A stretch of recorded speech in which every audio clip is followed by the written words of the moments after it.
Voalohany indrindra miaravantsika rehetra amin'ny anaran'i Jesosy Kristy tompondray tafavory amin'izao fotoana izao ary tafaraka eto. Fifaliana lehibe tokoa izany hoe afaka nideran'Andriamanitra. Fifaliana lehibe tokoa izany hoe handray sakafom-panahy satria raha ny marina anie raha ny tokony hoe hisy rariny sy hitsiny any am-piangonana any ngamba rehefa tokony hoe handray tenin'Andriamanitra tokony tena mitehaka daholo satria fifaliana. Tsika rehefa miala any tokantranontsika dia hihinana resto tena ohatrany hoe bitabitaka mihitsy hoe andeha hihinan-kanina. Izay ilay nofontsika hihinan-kanina zany zao nonoana be fa tena tokony nonoana mangetahita ohatr'izay koa zany ny fanahintsika. Fa dia faly indray tsika mianakavy tafahoany eto fa alohan'ny andraisan'ny santsika tenin'Andriamanitra dia hiary hibavaka isika. Eny ry Andriamanitra rainay tsara indrindra, ankafaliana tokoa ny anatrehanay ny latabatra ao. Eto ianao amin'izao fotoana izao ary mandray anay. Eto ianao amin'izao fotoana izao ary manakambara aminay isan'andro. Eto ianao satria tafavory eto izay. Mihoatra noho ny zavatra nolazain'i Jesosy raha misy iray na roa tafavory teo afovoany izy. Ary na ininona na inona zavatra rehetra eto dia tsy hanana fahefana eto ny zavatra izay tsy avy aminao satria fanahinao ny aoka ampiteny ahy. Ary ninona tsy fataterahako dia fonako aminao zany Andriamanitra. Miteneny ianao, inty ny vavako ampiasanao, inty ny saiko ampiasanao, anjakao tanteraka ahafahanao mamoaka ny hevitra izay tianao lazaina, izay tianao ampitahana aminay. Aoka ny fanamasinao nampianatra anay tsirairay avy, ahafahanay indray manova ny famindranay, ahafahanay manitsy izay tsy mety, ahafahanay ihany koa ny orona tsara mba ho tonga amin'ny fataterahana izay takian'Andriamanitra aminay ary ny famasinana ihany koa tahaka izany. Endray io miteneneny ianao, voninahitra ho anao ireriany amin'ny anaran'i Jesosy Kristy Tompo. Aleluia, amen. Mahafinaritra tokoa ny fitarihana ary tena mirehatra tsara ary fifaliana ho antsika mianakavy ihany koa ny andrenesantsika ny tenin'Andriamanitra io. Tenin'Andriamanitra androany dia tenin'Andriamanitra anankiroa no ndeha ho jerentsika. Tenin'Andriamanitra moa tsy misy hoe tenin'Andriamanitra vaovao izay hoe ity indray misy baiboly hafa ho vakiana fa ny baiboly eo ihany ny eo, iny ihany ny eo fa tsy miova iny ary mandrakizay iny ary ny taranaka rehetra dia iny ny ampiorina azy. Tenin'Andriamanitra ho vakintsika dia Romanina 7:20 hatramin'ny 7:10 dia mandingana kely tsika ao amin'ny 2:20 ka hatramin'ny 5:20 dia faranantsika amin'ny Petera 1:4-7. Ho vakiko amin'ny anaran'i Jesosy Kristy Tompo. Romanina 7:20 ka hatramin'ny 7:10 dia dinganina kely ao amin'ny 2:20 ka hatramin'ny 5:20. Ho vakiko amin'ny anaran'i Jesosy.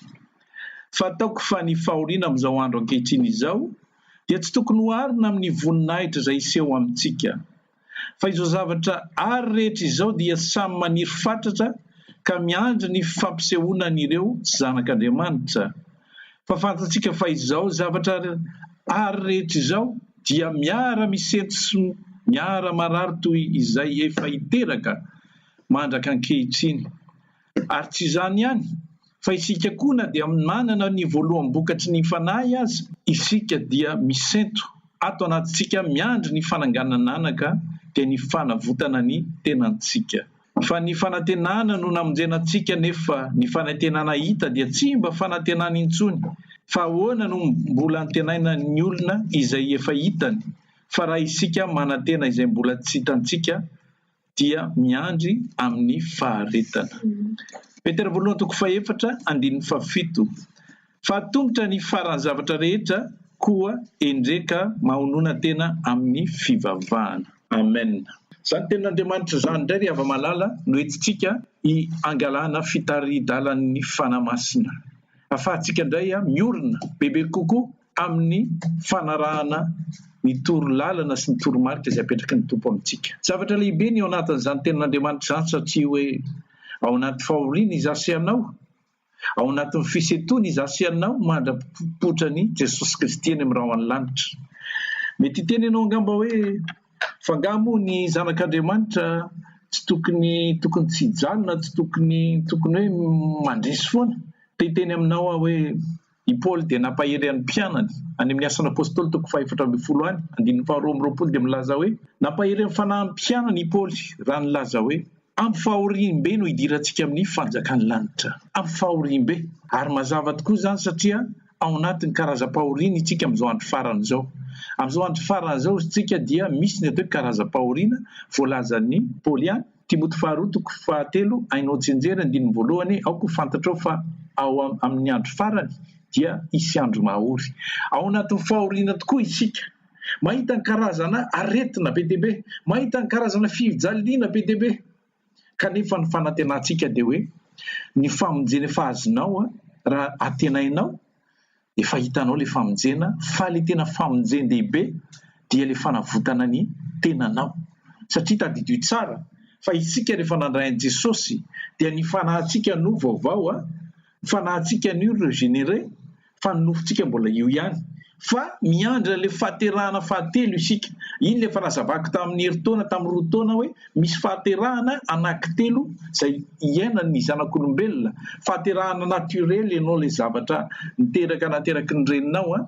Dia ny fahaterahana faharoa dia ny nateraky indray izay na fandraisanao an'i Jesosy. Ary fahaterahana fahatelo dia ny fananganananao voalazan'ny Korintiana voalohany toko 5:20 andininy fa 2:20 ka hatramin'ny 7:20.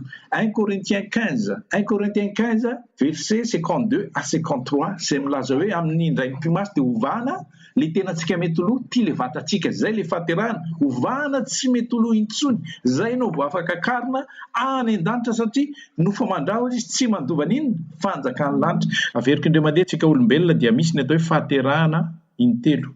Fahaterahana voalohany dia zasy ianao izay nateraky ny ray aman-drenitsika. Ny fahaterahana faharoa tsy voatery azo an'izany ny olombelona rehetra fa ho an'izay mino ihany. Averiko indreo mandeha tsy ny olona rehetra no mahazo ny fahaterahana faharoa io fa ho an'izay mino ihany. Izany hoe ny olona nandray an'i Jesosy dia nateraky indray. Izay ny fahaterahana faharoa araky ny tenenin'i Jesosy tamin'ny Nikodemosy any amin'ny Jaona toko 7:7 any hoe raha tsy ateraky indray ianao tsy azo atao mahita ny fanjakan'ny lanitra. Izany hoe teo zany no teraka indray ny atao hoe fahaterahana vaovao, ny fahaterahan'ny fanahy io. Satria ateraky ny fanahy zasy ianao voalazan'ny Jaona toko voalohany andininy 2:20, Jaona 1 chapitre 12-13 le milaza hoe izay rehetra nandray azy dia nomeny hery ho tonga zanak'Andriamanitra izay tsy nateraky ny rà na nateraky ny sitrapon'olona na nateraky ny sitrapon'ny nofo fa nateraky Andriamanitra. Izany hoe le nateraky ny fanahy no atao hoe nateraka indray. Dia eo indray ny atao hoe fahaterahana farany dia amin'ny fiverenan'i Jesosy. Iny le teneniko hoe tia nofontsika mety ho loha ity, novana tsy mety ho loha le voalazan'ny 1 Corinthiens 15 verset 52 à 53 hoe amin'ny feon'ny arkanjely dia tena tsika mety ho loha ity ozy izy dia hovana tsy mety ho loha. Izany hoe izay le fahaterahan'le tena, izay ny fahaterahan'le tena tsika. Dia manaraka izany zany ozytsika teo hoe fa maninona no miteraka ary amin'izao fotoana izao no hoe fa ao anaty fahoriana zasy ianao. Ny atao hoe fahoriana dia tsarovy tsara fa tsy mahakasika ny atao hoe fanahinao io. Satria ny fanahinao dia connecté direct amin'Andriamanitra satria fanahin'Andriamanitra io. Tsy voakasiky ninona ny atao hoe fahoriana ny atao hoe fanahinao satria Jesosy mihitsy no efa nilaza an'izany any amin'ny Jaona toko 4:20 andininy 7 dia milaza hoe avo izy ny andrian'izao tontolo izao nefa tsy manana anjara ninona ato amiko izy. Izany hoe saint le fanahin' Jesosy ao anatinao dia tsy hananany fahavalo atao hoe contact angambany. Fa le nofontsika no mbola en contact an'izao tontolo izao any ka izasy ianao dia efa nampilazana mihitsy hoe fa maninona isika no manana fahoriana satria le fantatrao sy fantatro fa ny Satana dia no mitondra ny atao hoe fahoriana. Maninona moa ny Jehovah Andriamanitsika no tenany amin'ny fitomanina toko 7:7 any milaza hoe sitrak'Andriamanitra ny eo izy mampahorina zanak'olombelona, tsy sitrany. Fa rehefa tsy eo akaikin'Andriamanitra ny olona dia voatery tafatsofoka le ratsy. Ary rehefa le ratsy ny tafatsofoka dia manao ny démonstration izy. Fa maninona zasy ianao mbola marary amin'izao fotoana izao?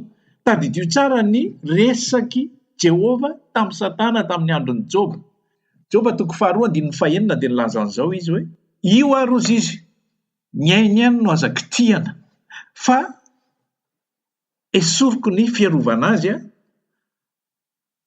dia reny nanjoan'ny Joba nahazo ny karazana aretina be dia be sy ny tsy hoe Joba no nanota fa rehefa le tanan'Andriamanitra no misintona dia avy lay ratsy. Inona moa ny rôle an'le ratsy? Faratsinany ao anatin'ny famaizinana zavatra ratsy zany a, ny karazany zavatra ratsy fantatrao tenenin Jesosy hoe Jaonina 10:10 mpangalatra ozy izy, mpangalatra moa fetsonany devoly, mpangalatra tsy avy raha tsy anapotika, potehany ianao, potehany nofonao, potehany ny mombanao ary andringana amony zany. Fa izaho kosa hitondra fiainana be dia be, zany hoe eto zany tsika dia hijery manokana hoe hiditra amin'ny lesona itsika izao, izaho sy ianao le mikatsaka ny fiverenan'i Jesosy.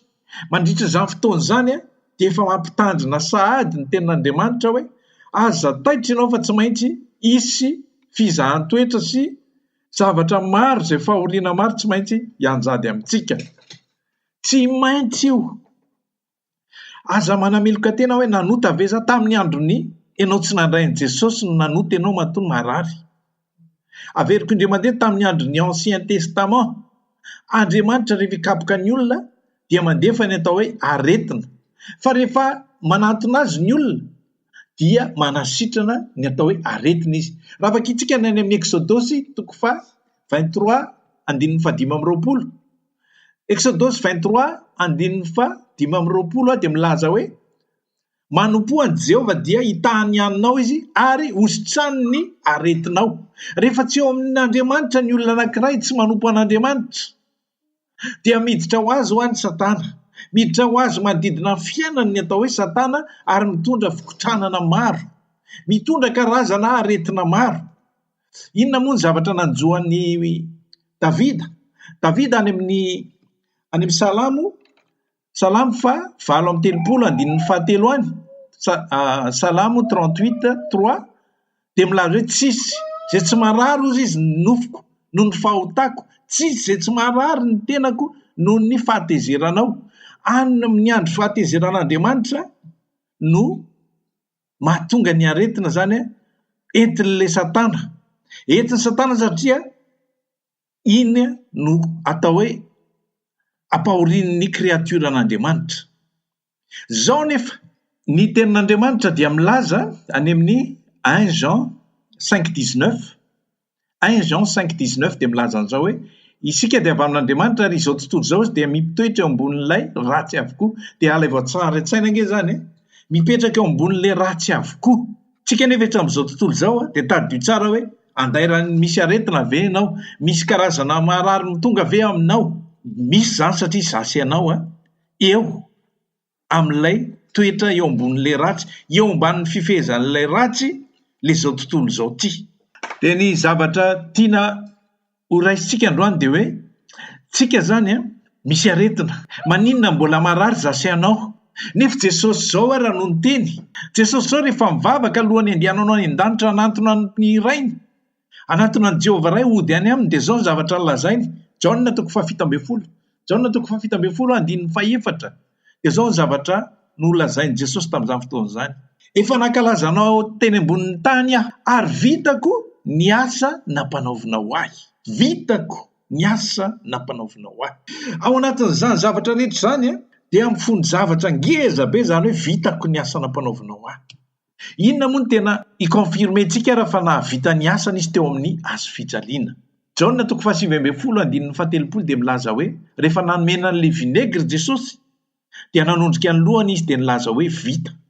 Mission nampanaovina an' Jesosy dia ho fampatsahivana entre parenthèse hoe nanafaka ny fahotany izao tontolo izao. Nanafaka ny fahotany izao tontolo izao. Kanefa rehefa ozy mantsy hoe tamin'ny andron'ny testamenta taloha, rehefa misy ny aretina, rehefa misy ny fahotana dia manaraka ihany koa ny atao hoe aretina. Rehefa misy ny fahotana dia manaraka ihany koa ny aretina, satria ireo ohatra ny karazana manao lara-manjo mitovy ireo aretina sy fahotana ireo. Ka rehefa manala ny fahotana ny olombelona, Andriamanitra dia afaka ho azy ny atao hoe aretina. Zay no nahatonga ny Petera nanamafy, Petera voalohany 1 Pierre 2:24 dia milaza hoe nitondra ny aretintsika rehetra izy ary ny dia kapoka taminy no na asitranana asy ianao. Zay zany ny karazana hoe slogan. Tsy azo fafana ao anaty baiboly zay satria zay le mission vita amin'ny Jesosy nanirahana azy. Nanirahan'Andriamanitra tadio tsara fa ianao io dia tian'Andriamanitra, tsy avelany ao anatin'io problema ianao, tsy avelany ao anatina fahoriana aretina ianao satria ny antony dia tsotra ihany hoe haitsika tsenjery ozy tsika ny Jean 3:16 toy izao ny tiavan'Andriamanitra izao tontolo izao dia mba hovay mihitsy hoe toy izao ny tiavan'Andriamanitra hovay hoe mihitsy le izy fa azo atao izao tontolo izao toy izao ny tiavan'Andriamanitra ahy nandefa ny zanany lahatokana ka raha nandefa ny zanany lahatokana ve izy dia misy zavatra mbola pahoriany avy ve satria tenin'Andriamanitra mihitsy ny Paoly no milaza hoe raha ny zanany ary ozy any amin'ny Romanina 9 raha ny zanany ary nafono tsy ho mainka ny zavatra rehetra ve tsy ho afono antsika zany hoe Andriamanitra nge rehefa nahary aseanao dia nilazainy hoe tsara mitovy endrika aminy fa tsy namorona olona izy ka hoe nisy tsinety ny tongony, nisy tsinety ny selula ao anatiny. Zavatra nyteneniny dia hoe tsara, hitany hoe parfait état zany ianao io, vitany hoe tsara ianao io, fa ny zavatra nentin'ny Satana tamin'ny andron'i Jesosy mbola tsy nifatrihana, mbola tsy nikapohana dia tafiditra tao anatin'ny famaizinana izay nirakofany tao anatin'ny aretina ny olombelona. Fa rehefa kapohana izy dia afaka le aretina, rehefa tonga teo amin'ny hazo fijaliana izy dia tapitry ny ainy dia afaka le fahotana. Averiko indray mandeha rehefa nokapohana izy, nokapohana insivy amin'ny telopolo tao anatin'izay ny aretina rehetra izay fantatrao izay tsy mbola fantatrao ary tafiditra ao anatin'izany anarana. Ny anarana rehetra na aretina izay fantatrao, aretina Egyptianina ve tafiditra ao anatin'izay, kapohana indray mandeha izy dia afaka ny gripa ozy, kapohana fandroa dia afaka ny aretina do, kapohana fahantelo afaka ny sida, kapohana fahantelo ny afaka ny cancer sy izay tsy mbola rehanao ny tosidrà satria ny antony dia fihavanana amin'Andriamanitra ny antony teo amin'ny ny hazo fijaliana, mamerina indray ny fihavanan'Andriamanitra amin'ny olombelona. Ka rehefa tafaraka amin'ny Andriamanitra ny olombelona dia no tambatambaaziny mihitsy nataony hoe zanako ianao sy zasy ianao natao hoe zanany. Na tsoky hoe zanako lahy zanaka vavy ozy izy ny Korintiana voalohany toko fa 2 Corinthiens 6:18 izy zay milaza hoe ho ataoko hoe zanako lahy zanako vavy ianareo. Zany hoe izasy ianao mihitsy. Rehefa nataony hoe zana izy tsy hite mihitsy hoe misy zanako hafa ny asa ianareo na rehefa nahita an'ireny hoe ganagana akoho nikotrika atody be dia be dia misy akoho atodina ganagana taloha nahita an'ireny dia rehefa foila izy dia misy ganagana ny atodiny dia tsy mingofon'le reniny foana satria fantany hoe tsy mitovy aminy. Fa le akoho kely no ataony ao anatin'ny elany dia le ganagana kely mijaly be satria mba te hiditra ao anatin'ny ambanin'ny elany dia tsy ngofony foana. Ohatr'izay koa Andriamanitra rehefa ianao zany natsofony natao hoe zanany dia nitovy tamin'ny tambo voalohany indrindra hoe parfait. Dia maninona ozy atsika ary mbola misy marary, maninona mbola misy ohatran'ny manam-pahoriana be satria le tenin'Andriamanitra vakitsika teo hoe miara-misento ny zavatra ary rehetra. Kanefa ao anatin'izay rehetrarehetra izay dia manana solution omena aseanao ny tompo androany. Tiako ianao tena mahay tsara an'izao afatra izao hoe manana solution izay napetraka Andriamanitra ho antsika ao anatin'ny fihazakazahantsika satria zavatra démonstration ataon'ny Satana ny fampisehoany ny karazana aretina mitaiza ianao eo. Zao le izy.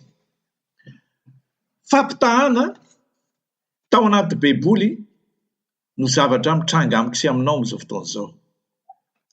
I Abrahama izay fantatsika fa hoe teo akaiky ny fon'Andriamanitra, teo akaiky ny fa tsy zanany, fa zasy ianao zanak'Andriamanitra. Fa tsy mampitovy antsika dia izao, Abrahama tsy nifanesa tsy niangonangona be taman'olona fa nitokatokana niaraka tamin'ny ankonany. Dia teo akaikin'Andriamanitra fa itsika indray kosa ny toeran'ny fanan'Andriamanitra fahatsika mifandray amin'ny izao tontolo izao le misy le ratsy be dia be.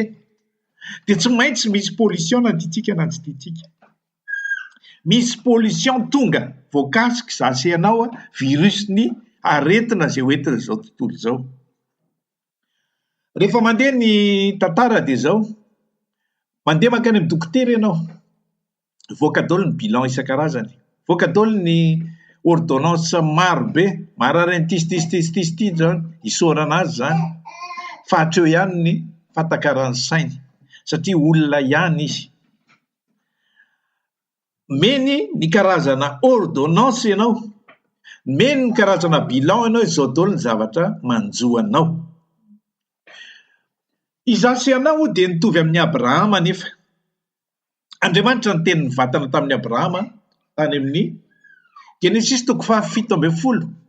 Genesis 7:7 dia nataon'Andriamanitra an'izao i Abrahama hoe tsy ataoko hoe Abrahama intsony ny anaranao fa ataoko hoe Abrahama, satria ho ataoko rain'ny firenena maro ianao. Ohatry ny latsaka tamin'ny ohatry nisy vainafo ny latsaka ny lohany, satria azoko an-tsaina hoe tsy tao anatin'ny programa intsony mbola ifampitodika indray ny mpivady, tena tsy ao anaty programa intsony satria zavatra efa nilozan'ny toetrandro zany, efa ela ny tadiavana an'izany zanaka zany ka ahoana ny atao hoe rain'ny firenena maro.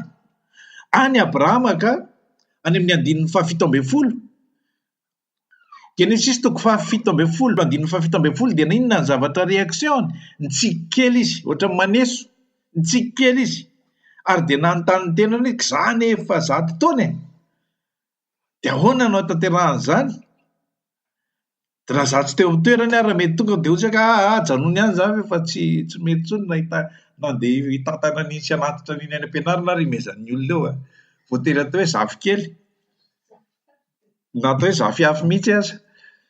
Ka zavatra tena iainantsika le izy. Saramo etsy andanin'izany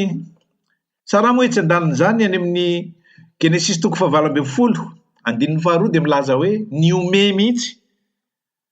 Fifaliana zany ozy izy, ny fifaliana rehefa tratrantitra zao ko mbola isy an'izany indray ve ny taonanay ty efa mandalo an'le atao hoe ménopause ka ahoana intsony nisy iny zany. Zany hoe sarotra be zany le fieritreretana zavatra tenenin'Andriamanitra, sarotra ho antsika olombelona, sarotra.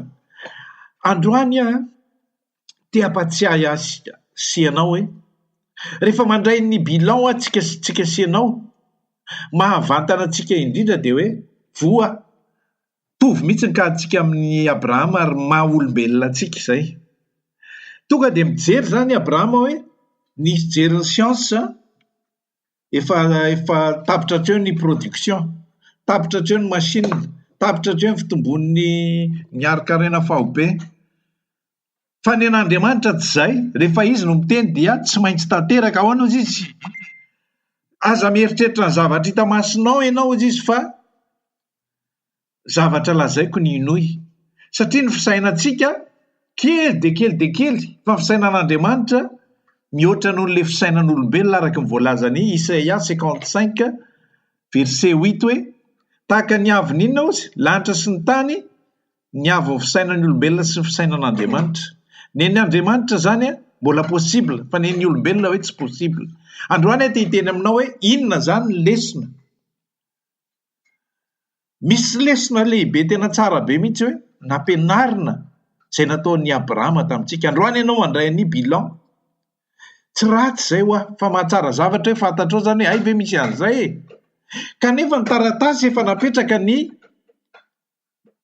déclaration, napetraky ny le Andriamanitra rainao mihitsy nampiteny an'i Petera hoe efa nikapohana ny Jesosy dia efa tokony efa nahasitrana anareo ny diakapoka natao taminy no nahasitranana anareo. Zany hoe zavatra efa vita zany le fanafody, zavatra efa vita ny fanasitranana. Fa maninona ny mbola misy tsy mety sitrana sy marary? Mila raisina ny anjara fahasitrananao, mila raisina ny anjara fahasalamanao. Zavatra lehibe tokoa zany, satria zao ny zavatra rehetra avy amin'Andriamanitra dia tsy vitany hoe zavatra abstrait nohony eny fotsiny fa raisina.